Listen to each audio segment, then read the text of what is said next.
The hidden cause of illness. What if your illness was never truly in your body, but in your thoughts? For centuries, saints and yogis have whispered the same truth. The mind is the architect of health, and the mind is the maker of disease. Today, through the life and teachings of Paramahansa Yogananda and his guru lineage, we uncover a secret that modern medicine often overlooks: the spiritual roots of sickness and the hidden key to healing. The story of Yogananda. Weak child, weak mind.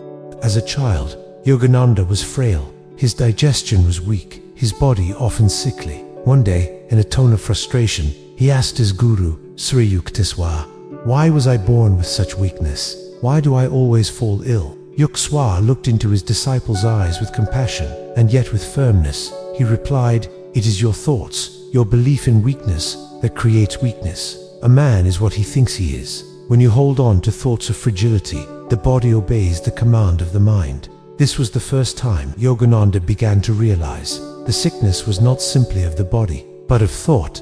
The experience of Yukteswar lesson from Lahiri Mahasaya.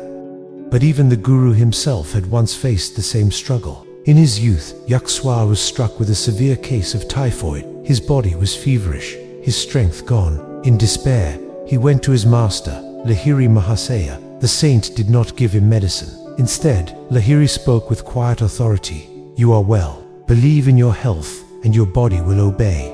At once, Yukteswar felt a surge of vitality. He rose, free of sickness. Yet, when doubt entered his mind, the fever returned. Again he went to Lahiri, who repeated, "The body is created and sustained by the mind. Hold the thought of strength, and you shall be strong."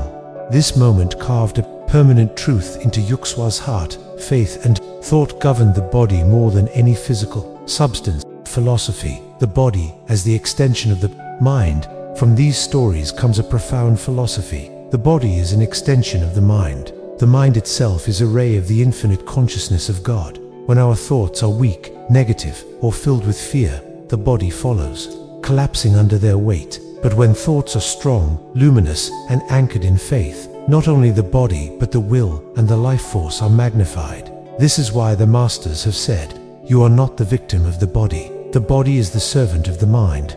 Practice how to develop the power of thought. How then can we reclaim this hidden power? First, learn to see the good in every situation, in every person.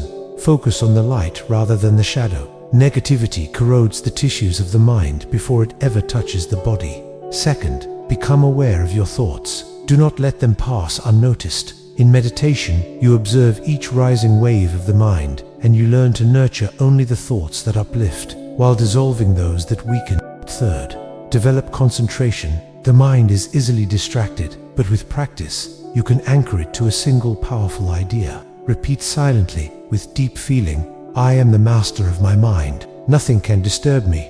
Or, "I am filled with joy and eternal energy." Feel these words. See them as light, flowing through every cell of your body. Through repetition and imagination, the mind begins to shape reality. Just as a seed grows into a tree, a thought grows into health or into disease, depending on the seed you plant.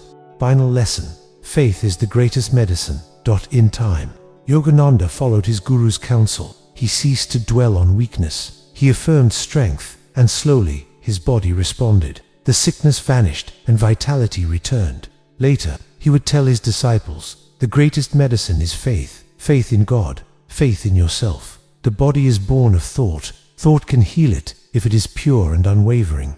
So ask yourself, when you feel ill, where does the sickness truly begin? In the flesh or in the mind? The yogis remind us, healing begins the moment we reclaim mastery of thought. By nurturing faith, cultivating positivity, and entering the silence of meditation, we return to the natural state of wholeness.